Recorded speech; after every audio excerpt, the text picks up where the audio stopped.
حاشا الإله بأن تكيف ذاته فالكيف والتمثيل منتفيان والأصل أن الله ليس كمثله شيء تعالى الرب ذو الإحسان. الحمد لله له الأسماء الحسنى وصفات العلى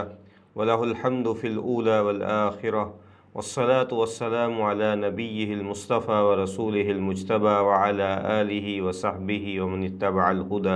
اما بعد. الناجحون پلیٹ فارم سے اللہ تعالیٰ کے اسماء و صفات کے حوالے سے سیریز کے اگلے ایپیسوڈ کے ساتھ حاضر خدمت ہیں، جس سیریز کا نام ہے لیس کمثلہ شیء، معرفت الہی سے بندگی کا سفر۔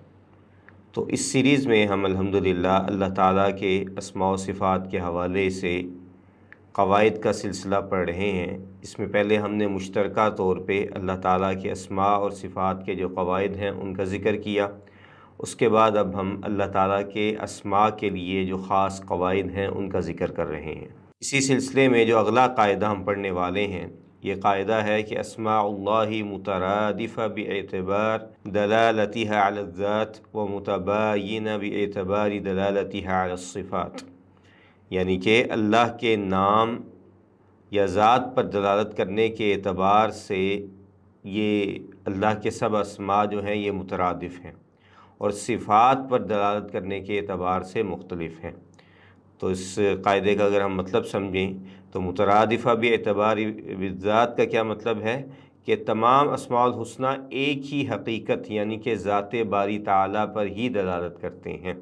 آپ جو بھی نام لیں اللہ تعالیٰ کا جو ثابت ہے تو اس سے مراد اللہ تعالیٰ ہی ہیں، یعنی اللہ، رحمان، رحیم، قدیر، باری، مصور، خالق، غفار، قہار، تو یہ سب کے سب نام جو ہیں وہ اللہ تعالیٰ کے ہی ہیں، اور ان ناموں سے مراد اللہ تعالیٰ کی ہی ذات ہے۔ اور نمبر 2 متباینہ باعتبار الصفات، صفات کے اعتبار سے مختلف ہیں، یعنی کہ ہر نام اپنی الگ صفت کمال پر دلالت کرتا ہے، جیسے القدیر اللہ تعالیٰ کی قدرت کا اظہار ہے، العلیم اللہ تعالیٰ کے علم کامل کی طرف اشارہ کرتا ہے، اور السمیع اللہ کی صفت سمع جو کہ کامل اور اکمل اور اجمل ہے اس کی طرف اشارہ کرتا ہے۔ تو الترادف باعتبار دلالتها علی الذات، یعنی کہ جو اللہ تعالیٰ کے مختلف نام ہیں وہ اللہ ہی کی ذات پہ جو ہے وہ مبنی ہیں، اسی کی طرف جو ہے وہ اشارہ کرتے ہیں، اسی پہ دلالت کرتے ہیں۔ تو اللہ تعالیٰ کا نام ہے جو اللہ کا خاص نام ہے، جسے اسم الجلالہ بھی کہا جاتا ہے، تو یہ اللہ کی ذات الہیہ کی طرف جو ہے وہ اشارہ کرتا ہے، یدل علی الذات المقدسہ، اللہ تعالیٰ کی مقدس ذات کی طرف جو ہے وہ دلیل دیتا ہے، کی طرف اشارہ کرتا ہے۔ اور اسی طرح رحمان جو ہے یہ بھی اللہ تعالیٰ کی طرف ہی اشارہ کرتا ہے، اور قدیر ہے یہ بھی اللہ تعالیٰ کی طرف ہی اشارہ ہے۔ تو جتنے یہ نام ہیں اللہ تعالیٰ کے وہ سب کے سب اللہ ہی پہ دلالت کرتے ہیں، اللہ ہی کی ذات کی طرف اشارہ کرتے ہیں۔ تو مثال کے طور پہ اگر آپ اللہ کو القدیر کے نام سے پکاریں تو حقیقت میں آپ اللہ کو ہی پکار رہے ہیں۔ اسی طرح اگر آپ سمیع کہیں تو آپ اللہ تعالیٰ کو ہی پکار رہے ہیں، آپ غفار کہیں آپ اللہ تعالیٰ کو پکار رہے ہیں، آپ رحمان رحیم کہیں آپ اللہ تعالیٰ کو پکار رہے ہیں، آپ وہاب رزاق کہیں آپ اللہ تعالیٰ کو پکار رہے ہیں۔ تو آپ علیم کہیں، آپ عزیز حکیم کہیں، آپ رقیب کہیں، تو یہ سب اللہ تعالیٰ کے ہی نام ہیں، اور اس ناموں کے ذریعے آپ اللہ تعالیٰ کو ہی پکار رہے ہوتے ہیں۔ تو ان سب ناموں کا مقصود ایک ہی ہے اور وہ اللہ تعالیٰ کی ذات ہے، اور یہ اس بات کو ثابت کرتا ہے کہ اللہ کی ذات ایک ہی ہے اور اس میں تعدد نہیں ہے۔ یہ سب اصل میں اللہ کے نام ہیں جو اس کے صفات کمال کو ظاہر کرتے ہیں، نہ کہ یہ مختلف ذاتوں کو ظاہر کرتے ہیں۔ تو اللہ تعالیٰ نے فرمایا کہ وَإِلَٰهُكُمْ إِلَٰهٌ وَاحِدٌ لَا إِلَٰهَ إِلَّا هُوَ الرَّحْمَٰنُ الرَّحِيمُ، کہ تمہارا الہ، تمہارا معبود برحق وہی معبود برحق ہے جس کے سوا کوئی معبود نہیں ہے، اور وہی رحمان ہے وہی رحیم ہے، یعنی کہ الہ بھی وہی ہے، رحمان بھی وہی ہے، رحیم بھی وہی ہے، اور اللہ بھی وہی ہے۔ اور دوسرا ہے التباین باعتبار دلالتها علی الصفات، کہ معنی کے اعتبار سے یہ نام مختلف ہیں، مراد اس سے اللہ کی ذات ہی ہے، لیکن ان میں سے ہر ایک جو ہے اس میں جو صفت ہے، اس میں جو معنی ہے وہ دوسرے سے مختلف ہے۔ تو جیسے صفات پر دلالت کرنے کے اعتبار سے القدیر یہ اللہ تعالیٰ کی صفت قدرت کو ظاہر کرتی ہے، اور اس میں جو ہے وہ صفت علم یا سمیع نہیں ہے، سمع نہیں ہے۔ اور اگر اسی طرح جو ہے علیم کہا جائے تو یہاں پہ اللہ کی مراد اللہ کی کامل صفت علم ہے، جو کہ اس کا علم کامل ہے، پہلے سے موجود ہے، اور لیکن اس سے مراد جو ہے اس کی سمع، قدرت یا کچھ اور نہیں ہے۔ اسی طرح سمیع میں جو ہے وہ صفت سمع مراد ہے، اللہ کی سننے کی جو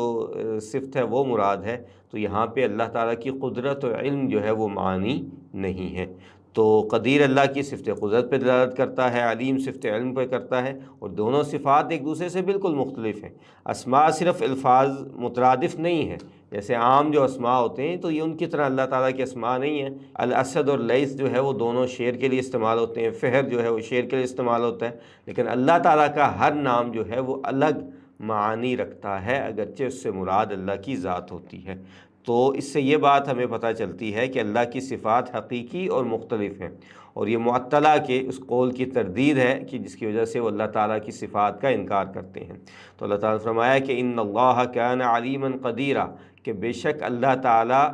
جو ہے وہ خوب علم والا اور جو ہے وہ کامل قدرت والا ہے۔ تو یہاں دونوں نام ایک ساتھ آئے ہیں اور مختلف صفات کو ظاہر کرتے ہیں۔ اسی طرح آپ دیکھیں کہ عمومی طور پہ قرآن کی آیات کے آخر میں اللہ تعالیٰ کے کئی نام جو ہے وہ دو دو تین تین آتے ہیں، غفور الرحیم، ٹھیک ہے، عزیز الحکیم، ٹھیک ہے۔ تو یہ اللہ تعالیٰ کے نام جو ہیں وہ آتے ہیں، لیکن ان میں سے ہر نام جو ہے وہ دوسرے سے مختلف ہوتا ہے، اگرچہ اس سے مراد اللہ تعالیٰ کی ذات ہے۔ اور یہ ان لوگوں پہ بھی رد ہے جو کہتے ہیں کہ اس سے مختلف ذات جو ہے مراد ہوتی ہے، تو اللہ تعالیٰ نے کیوں قرآن مجید میں اپنے لیے ایک ہی جگہ پہ ایک سے زائد ناموں کا ذکر کیا ہے، اور کہیں کہا کہ هو الاول والآخر والظاہر والباطن، تو یہاں پہ اللہ نے سارے اپنے نام اکٹھے بیان کیے، ٹھیک ہے۔ تو اس سے یہ پتہ چلتا ہے کہ سب معنی کے اعتبار سے مختلف ہیں، اسی لیے اللہ تعالیٰ اپنا تعارف جو ہے وہ بندوں کو اس اعتبار سے کروا رہے ہیں۔ تو معطلہ کیا کہتے ہیں کہ اسماء اللہ سب ایک ہی معنی رکھتے ہیں اور صفات جو ہے حقیقی نہیں ہیں۔ تو اہل السنہ اس کے جواب میں کہتے ہیں کہ اسماء اللہ صفات پر بھی دلالت کرتے ہیں کہ ان اللہ کان سمیعا بصیرا میں جو ہے وہ سمیع اور بصیر کا جو ذکر ہے، تو اگر یہ صرف الفاظ مترادف ہوتے تو صفات سمع اور بصر کا جو ہے الگ سے جو ہے فائدہ ذکر کرنے کا کوئی فائدہ نہ ہوتا۔ اور اسی طرح یہ جو مشبہ یا ممثلہ جو اب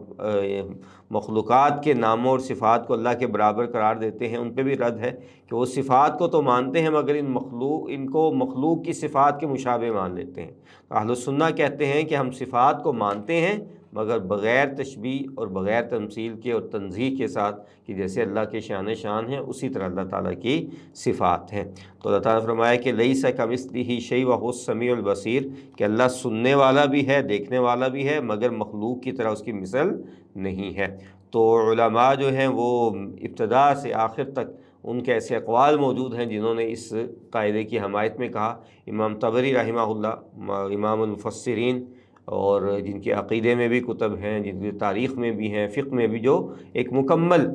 جو ہے جن کی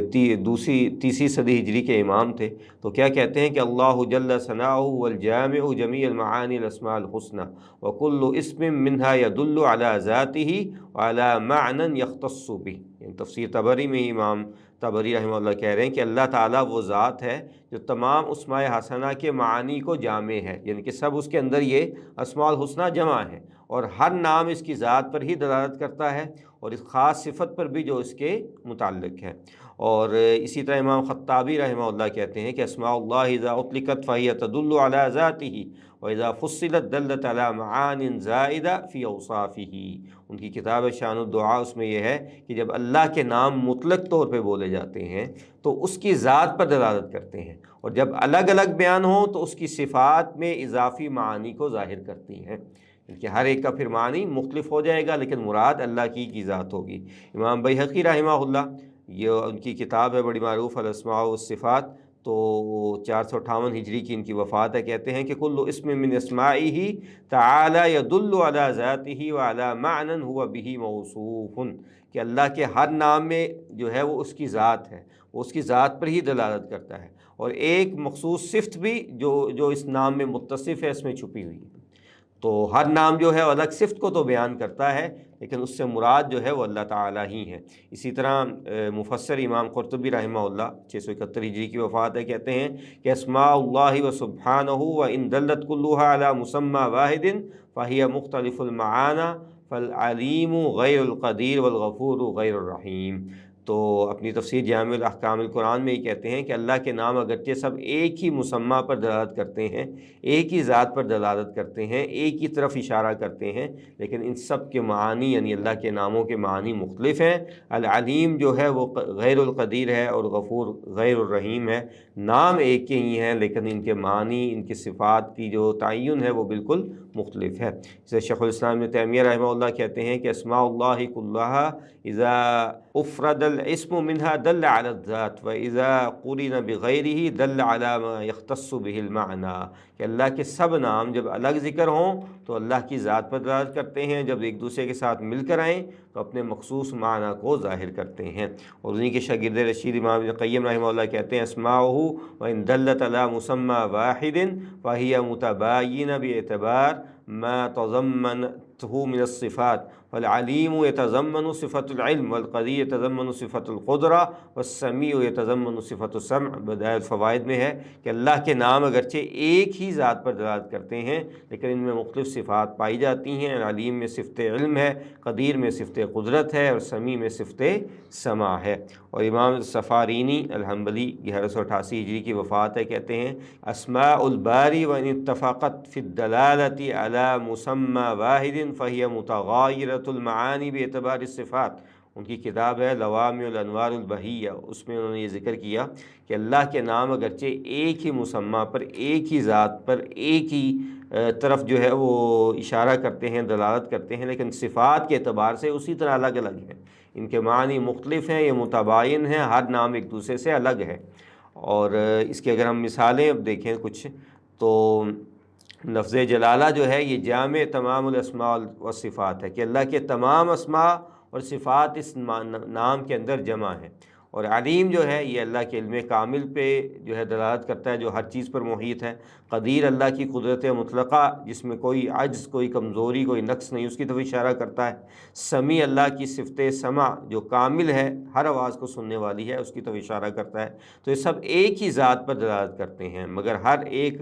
اپنی الگ صفت کو ظاہر کرتا ہے، اسے ہی تباین کہتے ہیں، یہ متباینہ کہتے ہیں۔ تو اگر ہم اس کا تھوڑا سا جو ہے مختصراً اس کو بیان کریں تو سب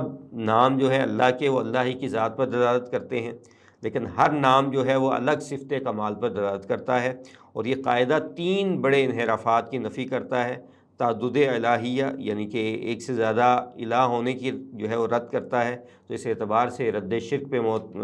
مبنی ہے۔ اور یہ تعطیل پہ رد کرتا ہے، اسی طرح سے پھر یہ معتزلہ اور جہمیہ پہ رد ہے۔ تمثیل کا رد کرتا ہے تو مشبہ اور مجسمہ کا جو ہے وہ یہ رد کر دیتا ہے کہ اس میں ہر نام الگ ہے، اس کی تمثیل کوئی موجود نہیں ہے اور جو ہے اس کو رد نہیں کیا جا سکتا۔ تو یہ قاعدہ جو ہے وہ اسماء و صفات کا بنیادی اصول ہے جو اہل السنہ والجماعہ اور محدثین کے منہج کو ظاہر کرتا ہے کہ اس بات بلا تمثیل اور تنزیہ بلا تعطیل، یہی محدثین کا منہج ہے جس پہ صحابہ کرام رضی اللہ تعالیٰ عنہم عمل پیرا رہے، اور یہی اللہ اور اس کے رسول صلی اللہ علیہ وسلم نے ہمیں بتلایا۔ تو اللہ تعالیٰ ہمیں اس کو سمجھنے کی توفیق عطا فرمائے۔ تو اسی پہ اکتفا کرتے ہیں، وباللہ توفیق، وصلی اللہ علی نبینا محمد وعلی آلہ وصحبہ اجمعین۔